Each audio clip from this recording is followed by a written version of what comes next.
G'day and welcome back to my channel, or my workbench. Although we won't be building any model kits today. No, that's what we normally do on this channel. And, well, we won't be doing one of my workbench and new kits or the unheard gooch. No, none of that. Today it's a bit special. And it's the reason is this very big box, okay, which has come all the way from China. All right?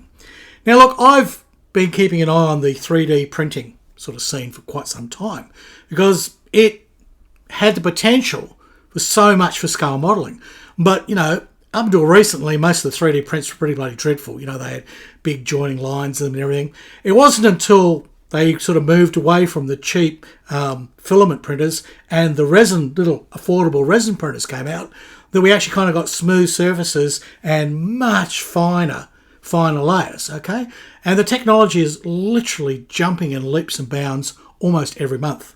To the point now where there's printers like the Bamboo that just absolutely decimate everything else. They can print something in like 15 minutes that used to take 1 or 2 hours. And it's perfect, you know, perfectly smooth. It's wonderful.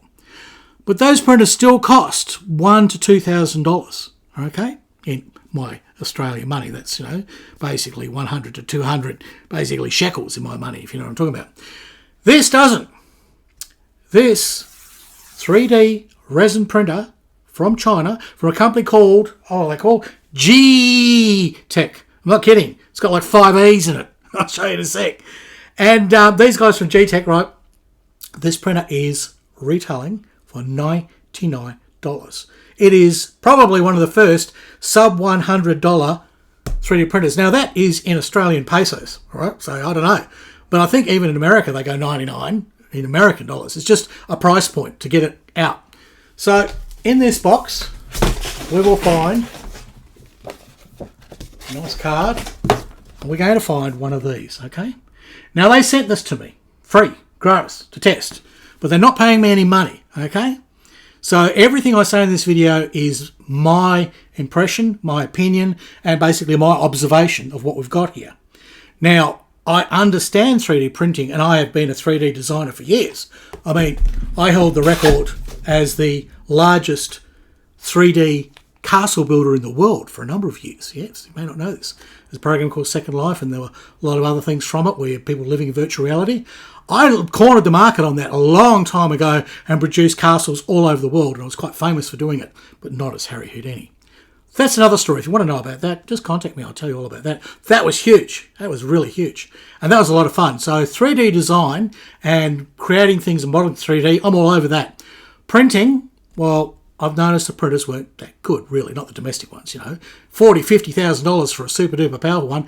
No one's got that sort of money in the modelling community, you know. We want something affordable. Well, here could be finally an affordable printer. 99 bucks, okay?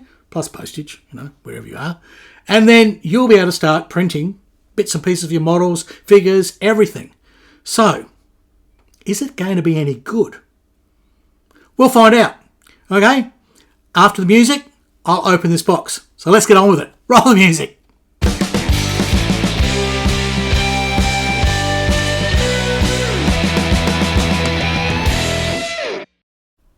Alrighty, here's the box. And as you can see, 2 Houdini, 20th to 6th. That's basically when it came through.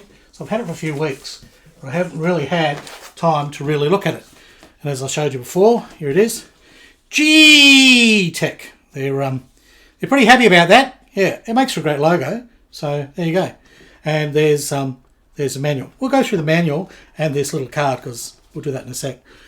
Let's see what happens, because this is a printer that supposedly comes in the box. You're not going to have to screw things together. You don't have to assemble it. It's not a whole pile of bits. You're not going to have to spend hours and days calibrating it. You're not going to have to go and do a mathematics degree or an algebra class just to figure it out. You know, this is the new generation of 3D printers. You buy it, it's in a box, you pull it out, you plug it in, bingo, you're off. Apparently. So let's see. All right, so what we've got here, we've got, we've got some scrapers, we've got a USB, apparently there's some models on that, a few toys. All right, we'll have a look at that. We have got the nice big jug lead, power it in. Power is all important, yes. I have the power. Now, was it good for you? I think I need a cigarette. Right, so it comes very nicely packaged in this styrofoam. So there we go. We have a 3D printer. I'll move to the workbench now. We're going to have a good look at this. Oh, there we go. So it's quite a beast. It's quite a beast. That's a lot of plastic and a lot of stuff for $99. Now it's nicely wrapped, so we'll just carefully have a look at a few things. This is the UV cover. Okay, that's deliberately designed to stop it blinding you, because this whole thing works on UV light. The filament printers actually like extrude and print lines, right? That's right. It's kind of, you know, the image most people get when they think of 3D printing. But these new ones print into resin. They print into a resin bath and they fire basically lasers that have UV. Right, UV lasers, and it causes the resin to cure in tiny thin layers. It's the reason why it's all so much better, and it's usually so much finer, and also why it kind of blends together, because it's melting it all the time. So the tiny layers melt together and you get a very, very smooth surface. That's the claim to fame of resin. There are a lot of problems, but we'll get to that in a sec. So that's why you get this, which is deliberately designed in yellow, right, opposite colour to ultraviolet, that it will stop basically ultraviolet from coming in, blinding you, although it is advisable to put that on. It also stops ultraviolet getting in when it's printing, because the last thing you want is a lot of light. You've literally got to print in the dark, okay? So this is a great job for vampires and anybody like that. There's, you know, albinos, those sort of people. 3D printing is right up your alley. Okay, so there's the cover, and it's got the logo on there. GeeeTech, GeeeTech, GeeeTech, give them a plug. And then I also have to send this to me. Right, this is the guts of it. This is what's going to be what it's all about, okay? Here you've got basically your printing plate, and you've got your Z-axis, right?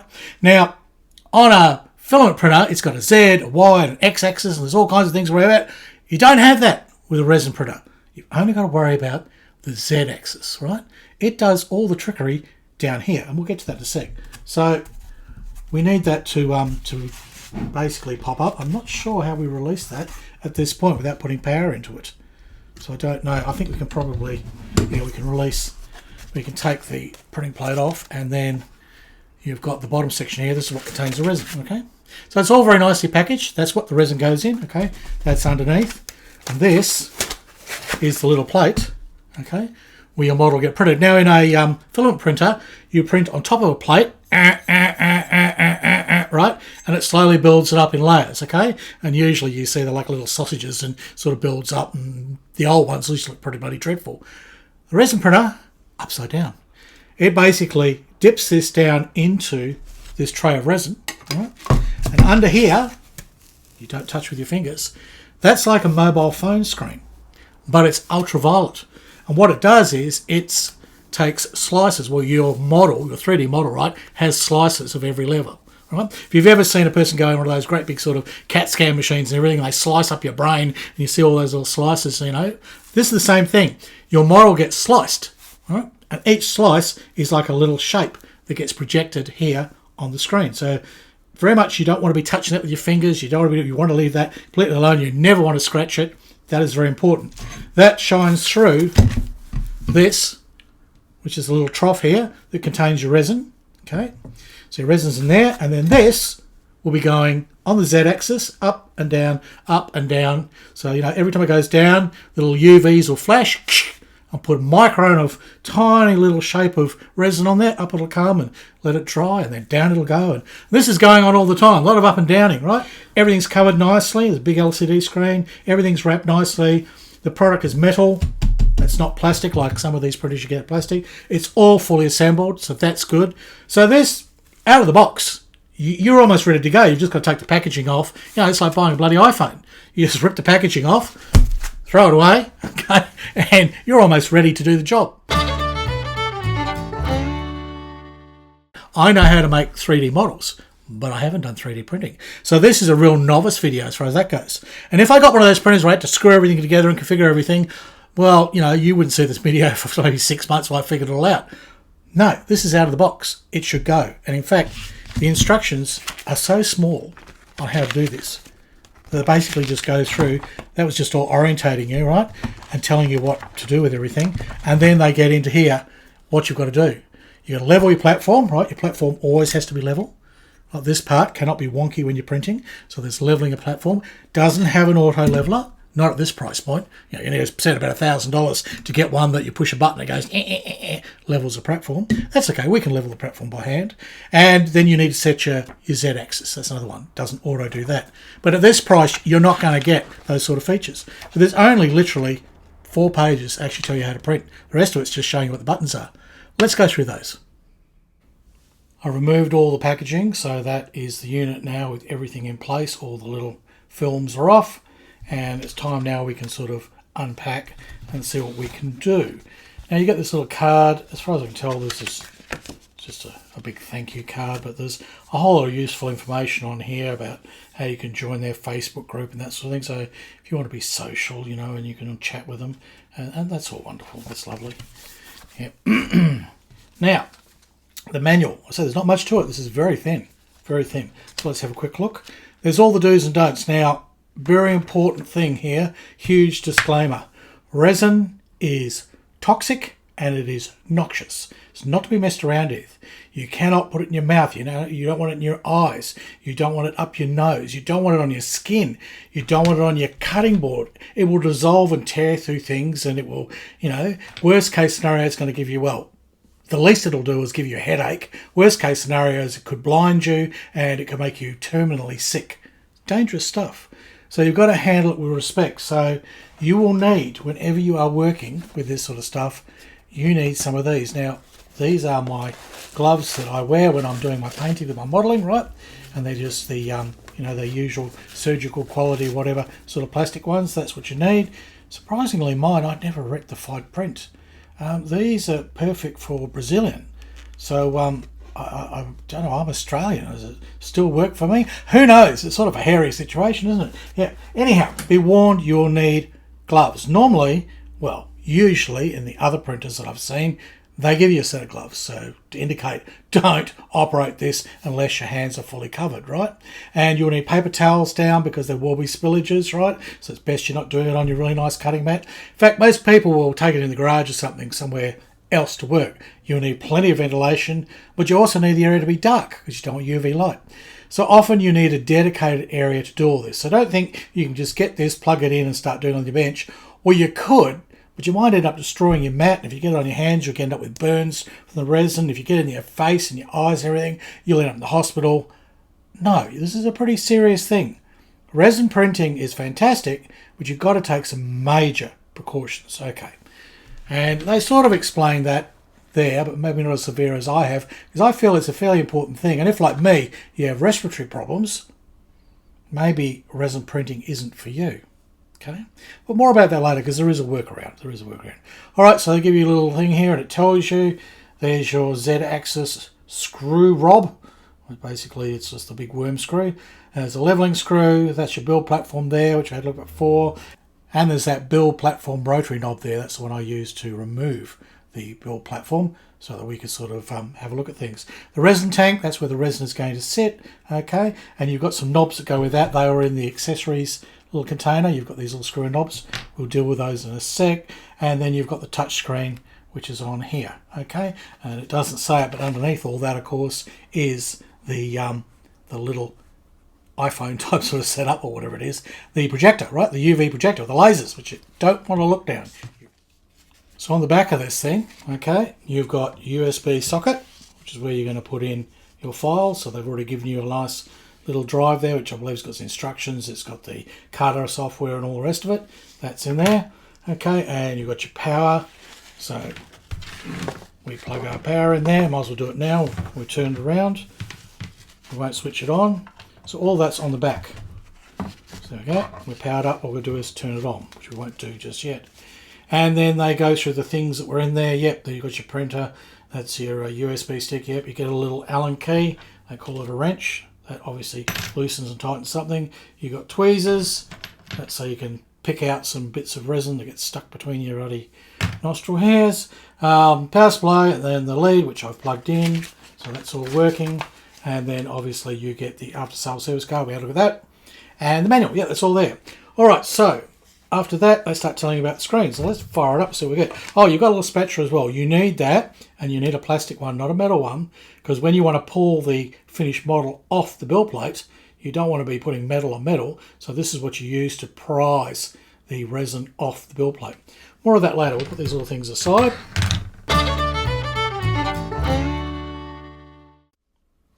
All right, let's turn it on.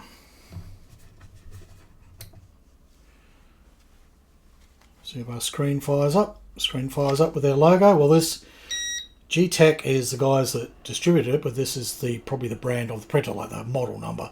It's an Alkaid, okay? And we get those three little symbols there. So instructions, that's what they show you. Tool, system, print. A little fan goes on as well, okay? So the tool basically is allow what you use to move things around, okay? So that's how you set your Z-axis. We'll do all that in a sec. And you've got exposures there you can do with the UV, and you can do a clean and all kinds of things. And it's got to stop. You can emergency stop, bang, okay? So yep, so that's that. All those there. They go through all that, stop everything.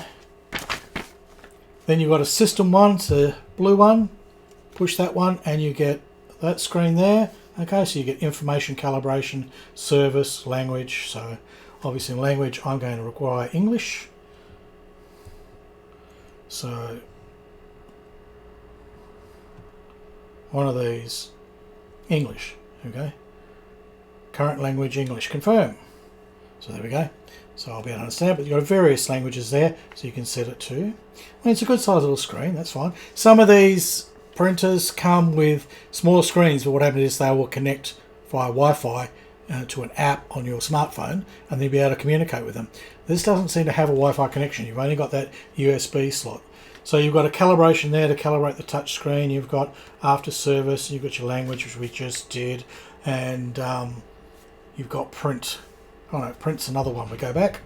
Yeah, print's the big green one at the end here, which we won't at the moment because that's when you're going to put in your USB stick and pick something to print. So we'll deal with that shortly. Now, an aspect that is universal to all 3D printing is leveling the print platform, because without that level, it can't do all its calculations and produce all the layers, okay? So that's the next thing they've got the instructions to do. So turn it on, we've done that. Tighten the built platform rotary knob. Okay, so yep, I already had done that. Fill the resin tank on the machine. Well, no, we're not going to do that. Oh no, fix the resin tank. Sorry. Fix the resin tank on the machine. Okay, that's where these little knobby things are going to go in. So here's our little resin tank. Okay, I've taken all the things off it. So in that goes, and there are some little doodads here.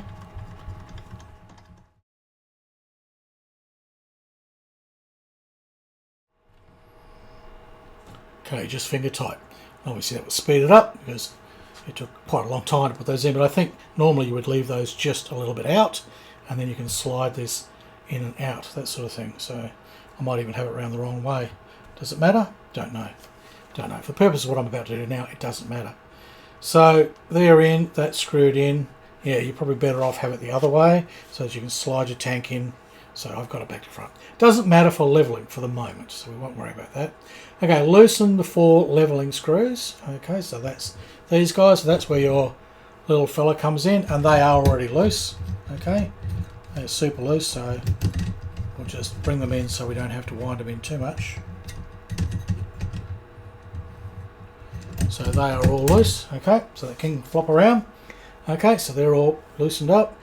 Move the Z menu. Right, enter the move Z on the menu. Oh, okay, so move Z was in our tools. Not so very clear about that. Where's move Z? Right. Stop whatever you're doing. Return to the main menu. So we need tools. Well, that says manual. They say it says move Z, so that's where it's getting a bit confusing. Your instructions say move Z, but the icon is for manual. So yeah, there you go. So it's not the manual, it's actually a manual setting of Z. Okay, so we've done that. This is important to figure these things out. Okay, you've got a home. That's pretty universal. Just about all printers have this home thing. Okay, so you push home.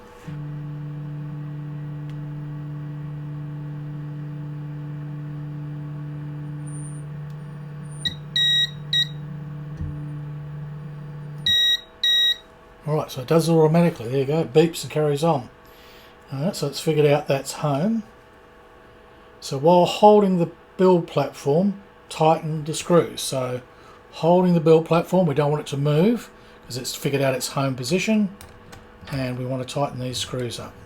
So now everything's level. This is how you get it level.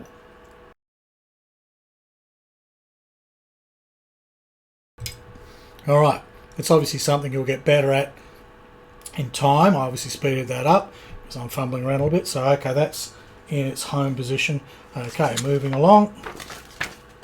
Okay, now that's it, is it? That's all you gotta do. Alright, this product only supports, now this is how it's pronounced, Shitubox, Chitubox, Shitubox slicing software. Okay, that's what it says. And the attached U disk, right, USB drive, that contains the software for that. So we need to put this in there now. That will have the software and the files we need, so that's reading.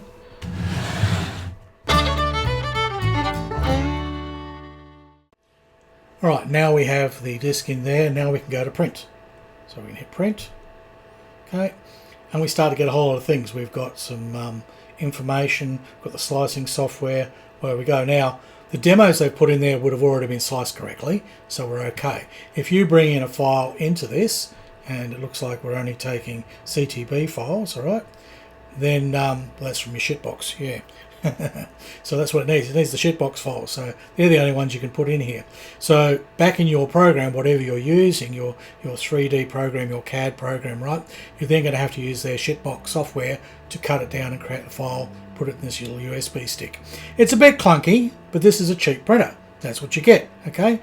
The other ones, everything's networked, so you work in your software, automatically slices it, sends it to the printer, there it is. You can even activate it remotely.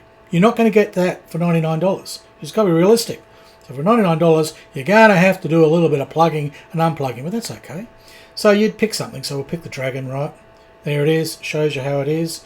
And then we probably just hit the green button and go. But I'm not going to do that because there's no resin in there, and I don't want the thing to start going. That's going to be part of the next video. And we can go through and see, does it work? Do the things print? We'll use their files, and we'll also use a couple of mine. So we'll see if my CAD file that then I slice with shitbox, right?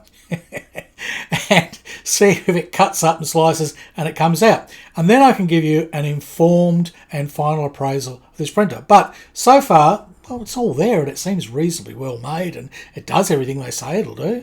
So there's every reason to believe that it should print just as well. I hope so. All right, that's it. Goodbye from Australia, and it's hooroo from Harry Houdini.